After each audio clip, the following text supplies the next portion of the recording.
Welcome back to part 2, where we try to take a run-down, beaten up BMW E21 into something you'd be proud to drive.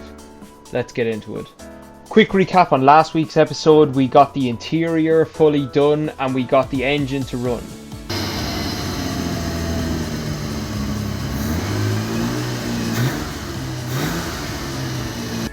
So what we want to get done in today's video, we're going to focus on the coolant system. So we want to get rid of the old coolant if there's any left. We want to put all new coolant pipe in. We want to do a new radiator. We want to ditch that old clutch fan. We want to test the temperature sensors and the thermostat. Wire up some electric fans and wire up a digital temp gauge. So let's get it done. We start by draining the coolant, and we're popping off all the coolant hoses now as well, just taking everything off. I've already removed the coolant overflow tank and we're draining the coolant into a bucket underneath. More coolant pipes here in between the intake manifold and the distributor cap. So the coolant that we did drain out, there wasn't much of it, but it was in a terrible state. And we need to remove this as well. This is our coolant thermostat housing. So all that crystallization on it is from coolant that leaked and crystallized over a long time. So we can see the coolant housing here. A lot of coolant pipes go into it, go through it. You have your thermostat inside it. You also have a temperature sensor that goes into it as well.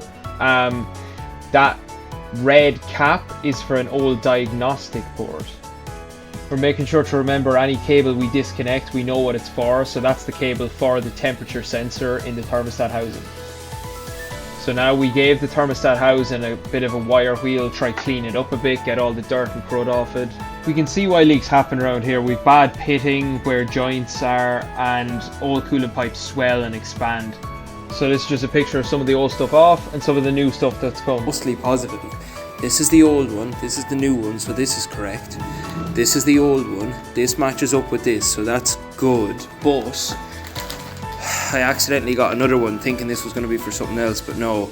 So I now have two of these. I don't need this one, but I'm not going to send it back over one pipe.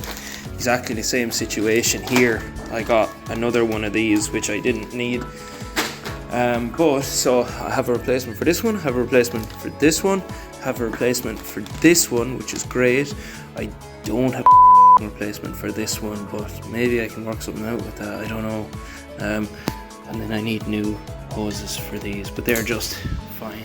Next, we want to test our thermostat and our coolant temp sensor. We don't want to leave anything to chance just by putting it back in, even if it looks okay, because a thermostat that's stuck closed means your car will overheat. A thermostat that's stuck open means your car will never get up to operating temperature, which is also not good.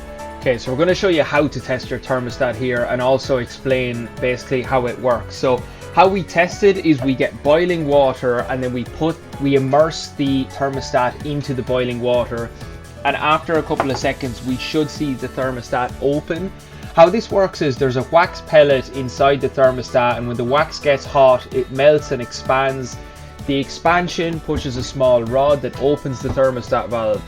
When the engine cools down again, the wax shrinks, the rod goes back and the thermostat closes. When the thermostat is closed, it stops coolant circulating. When it's open, it allows it to circulate. And now we're testing the coolant temp sensor. So we've got a coolant temperature gauge wired up to a 12 volt battery. Then we have our coolant temp sensor in a little shot glass of boiling water. So when it's in it, it should read about 90 degrees. As soon as we pull it out, we see the temperature dropping, which makes sense. So I would say those temperatures are fairly accurate, and I'm happy enough with that test. We're going to mount this gauge on the center of our dashboard as well in a housing. So now that we know they're working, thermostat and temp sensor back in the housing, and we hit it with some high temp paint just to make it look a little bit nicer.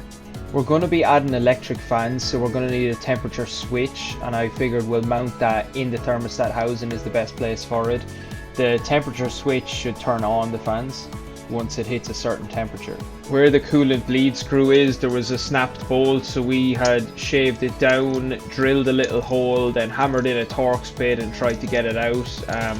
Didn't have my bolt extractor set, so I snapped the Torx bit, so now I'm in for a world of pain. So here's what I'm doing. Even the extractor set could not get this out. So I've actually just shaved down the bolt I've managed to drill through. I'm confident that that is never coming out, so I'm just going to tap that with a small tap and put a new hole in it. This is the original one, the temp sensor. Obviously happy with that. This is one I put in, so very happy with how that one came out. It's definitely going to seal. Then this is another one I did for the temperature switch. I'm happy enough with that one as well. I got a rubber o-ring for that, so confident that will seal as well. But this is the one that the hex head snapped in, so this is why it's so off. But I'm really worried about this one seating, because obviously this won't go in flat. So the solution here is we're just going to drill it out to a bigger size hole, put a new threads in it, and use a bigger bolt. And yeah, it should be fine. This is the old radiator that we've taken out. You can see some markings on the radiator that are actually caused by the clutch fan hidden off the radiator. But yeah, this is our new radiator from GPI Racing. Looks beautiful, brand new. I'm checking it for any damage from shipping, but yeah, it all looks good. So let's get this in. You can see a comparison between the old and the new radiator. It's a lot thicker. It's a 5-core radiator, should cool a lot better. The one thing I am noticing though, and when I try to put it into the car, these brackets on the side just shouldn't be there. It makes it too wide. It doesn't slot into the car, and this radiator was made for this car, so it's quite annoying that we're gonna have to grind off these brackets, but once they're off it should be fine as long as we don't puncture the radiator. Here's a better angle seeing how far the brackets stick out that shouldn't be there, so yeah, it's never gonna fit. So next, delighted, got the fan clutch off. So you need a special tool to remove these fan clutches. Me and my friend decided we didn't want to order one online, it was going to take too long to arrive, so we made up this bar with some holes and a notch in it, and it worked beautifully. So the old clutch fan was mounted here to the water pump pulley. This is the 12-volt electric fan that we're going to be using for the car, and now we're going to show you the wiring for how we're going to do it. So we have our 12-volt battery, we have our positive and our negative terminals. From our positive terminal, we're going to go through an inline fuse to a relay, and then that's going to power the fan. So this is the flow of electricity, so it's going to be from the battery, fuse, relay to the fan. What stops the car's battery going down is the relay is switched off until it gets an electrical signal. Where it gets that electrical signal is from the ignition. So when you turn the key in the ignition, that's going to pass through our relay, which is going to go to our temperature switch. When our temperature switch gets to 90 degrees or 95 degrees, then that's going to ground and it's going to go back to the battery, completing our circuit. So that will go from the battery to the ignition, through the relay, through our temp switch when the temp switch turns on. And that activates the relay and allows current to flow from the battery, through the fuse, through the relay to the fan. So that's our positive to the fan, and then our negative to the fan is just connected to a ground or to the battery. Now we could leave it at that, it will work. The temperature switch will control when the fan comes on at the right temperature and will shut off at the right temperature, but we're going to add an interior manual override switch here for the fan. So how we can do this is essentially the temperature switch's job here is to complete the circuit from the relay to the negative terminal of the battery. So if we put an interior fan switch here and we attach it to the ground wire of the relay, and then we put the other end to a chassis ground or to the negative terminal of the battery, we can now control when the fan comes on and off with a switch. And what's nice about this is the power will only work if the ignition is on. So if we forget to turn off the manual fan switch, the fan won't stay on, draining the battery because the ignition is off. So this one connected here is power to the fan, and the fan has the ground put there. Then this is ready to attach to this, it just needs an inline fuse. This wire goes to the temperature switch if we had one here. Otherwise, you can just use the manual switch to turn on the radiators in the cabin of the car.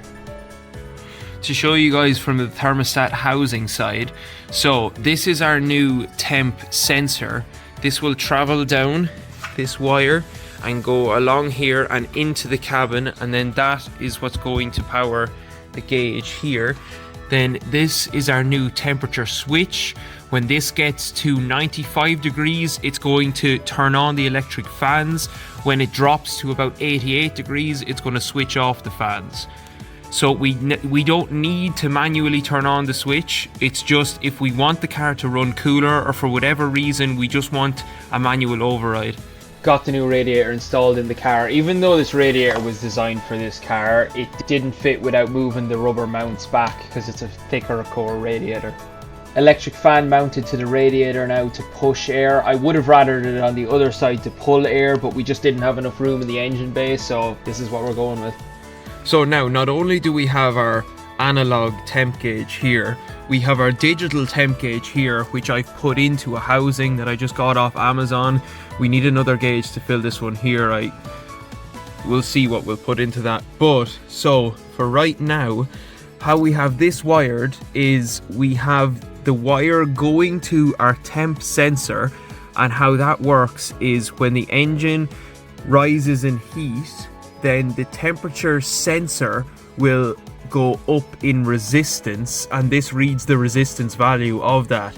Now, just for getting the backlight display to work, we also had to wire in a positive and a negative on the 12-volt ignition. So by turning the key here, this should come on, which it does. So let's see, can we get a better view here? Cool.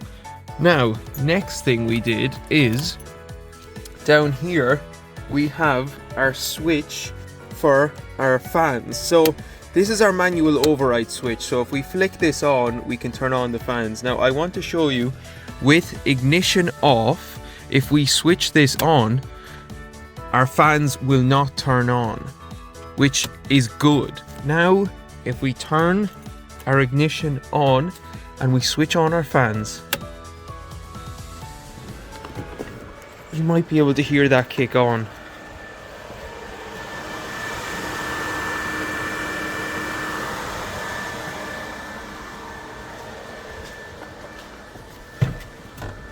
So perfect. And that's it. Job done.